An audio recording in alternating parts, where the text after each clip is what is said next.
reading the Bible is hard, like really hard. It's the reason we have study Bibles and we have Bible study. It's because it's a challenge to read the scriptures. Now, here's the good news with that.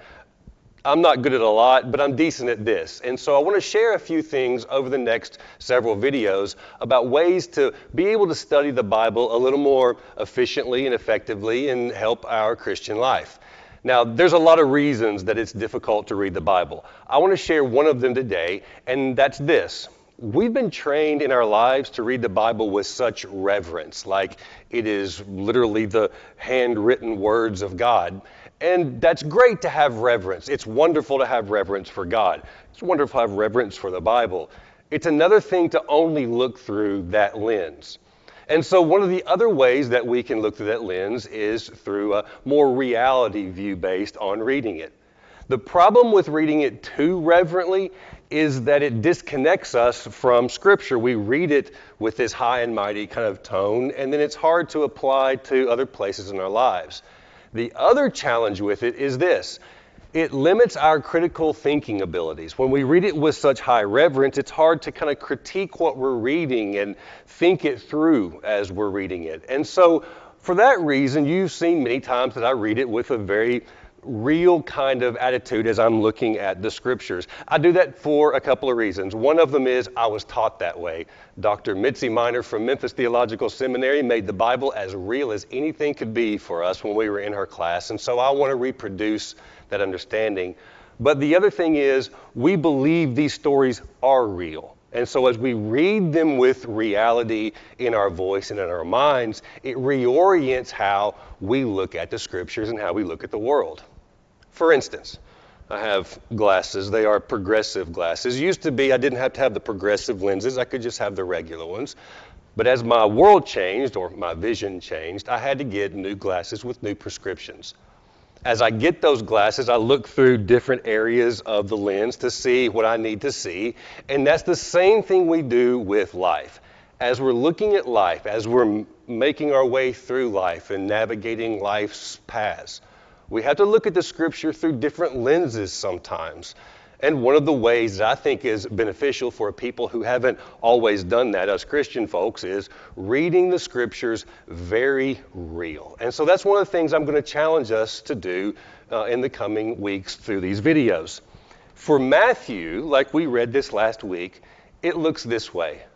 There are many kings in this world to choose from. We got all the kings that we would want in this world. Matthew says there's one king that's worth serving, and that's Jesus Christ. It's God. And if we're not serving that king, then it's because we're serving others.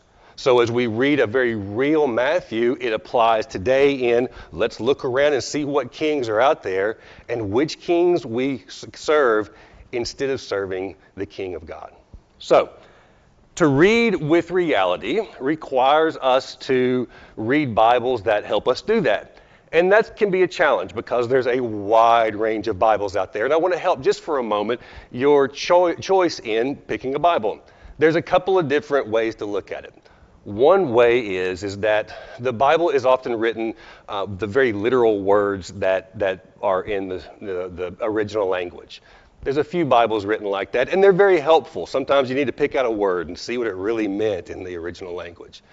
Then there are Bibles on the other end that take a much more paraphrased idea of the scriptures, take those ideas and then put them in new words. You might have read The Message by Eugene Peterson and others. That's that kind of Bible. And there are all kinds of places in between. Some of them use very formal language, some of them use contemporary language. So maybe some of the choices that you might look at are the NRSV. There's an updated version. You'll see NRSV UE, the New Revised Standard Version, updated edition. That's one that I read quite regularly. There's also the Contemporary English Version. That's it, I got it, Contemporary English Version. There's the Common English Bible, the CEB, I believe. So that's the CEV and the CEB. Both of those are excellent Bibles. There's a study Bible called the New Interpreter Study Bible. It's wonderful because about half the page of it is interpretation of the Scripture. And so it's a wonderful resource as you're reading through. And then there's always the New King James Version. It's a good version of the Bible.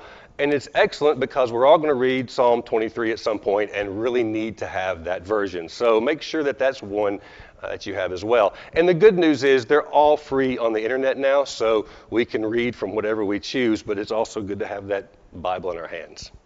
Now, here's the point of all this. This is the special revelation of God. That's what we call Scripture.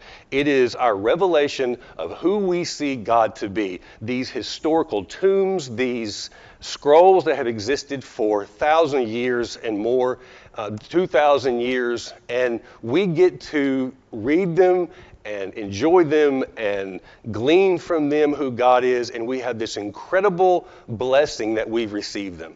And on top of that, it was very challenging for some to live the stories that were there and to give those stories. If Paul sacrificed anything close to what Paul said he sacrificed, then we should read every word of what Paul had to say.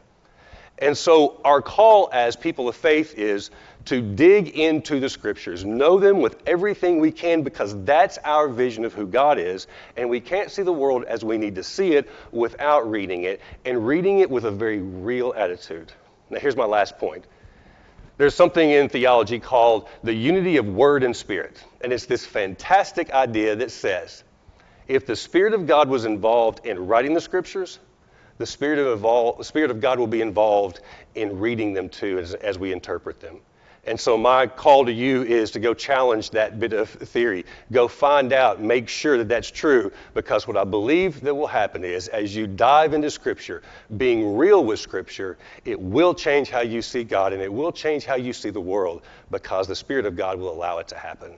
I hope you enjoy your time reading. If you have any questions about what you read, please come to me and talk to me. I cannot wait for an opportunity to sit across the table with you and talk about God.